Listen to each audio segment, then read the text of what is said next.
आम तौर पर समझा जाता है कि खुदा ने हमें बनाया, मगर साइंस इस बारे में कुछ और ही कहती और साबित करती है। इंसानों में थ्योरी ऑफ माइंड एक ज़हनी सलाहियत है जिसके जरिए हम दूसरों के ख्यालात, एहसासात और इरादे समझ सकते हैं। ये वो ताकत है जिससे हम ये जान पाते हैं कि दूसरा शख्स भी हमारे जैसा शऊर और जज्बात रखता है। ये एबिलिटी बच्चों में अमूमन 4 से 5 साल की उम्र में जाहिर होती है और इसी बुनियाद पर हम हमदर्दी, झूठ, मजाक और समाजी ताल्लुकात कायम करते हैं। यही खूबी इंसान को दूसरे जानवरों में मुनफरिद बनाती है और मजहब, कहानियों और माशरती निज़ाम की जड़ में मौजूद है। इंसानों में इसी ज़हनी सलाहियत यानी थ्योरी ऑफ माइंड ने खुदा के तस्वर को जन्म दिया। आज से लाखों साल पहले जब इंसान ने जाना कि दूसरे इंसान भी इरादा, इख्तियार, दुश्मनी, मोहब्बत, बहुत से अलग अलग जज्बात रखते हैं और इन्हीं के मुताबिक वो इसे नुकसान या फायदा दे सकते हैं, तो अपने इर्तिकाई सफर में आज से 50,000 से 1 लाख साल के दरमियान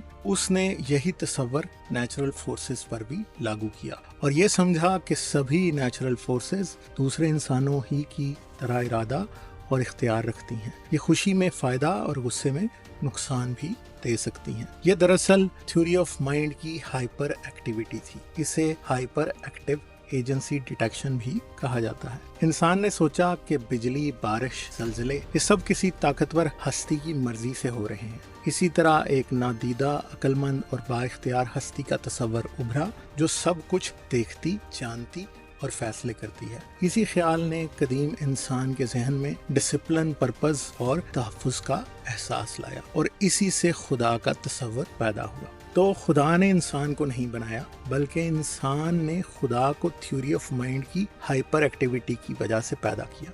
मगर ये याद रखें, इंसान ने खुदा को जानबूझकर या इरादतन पैदा नहीं किया, बल्कि इंसानी शऊर की सीढ़ियां चढ़ते चढ़ते खुदा एक इंसानी गलतफहमी के तौर पर पैदा हुआ। इस बारे में तफसीली वीडियो देखने के लिए नीचे रिलेटेड वीडियो के लिंक पर क्लिक करें।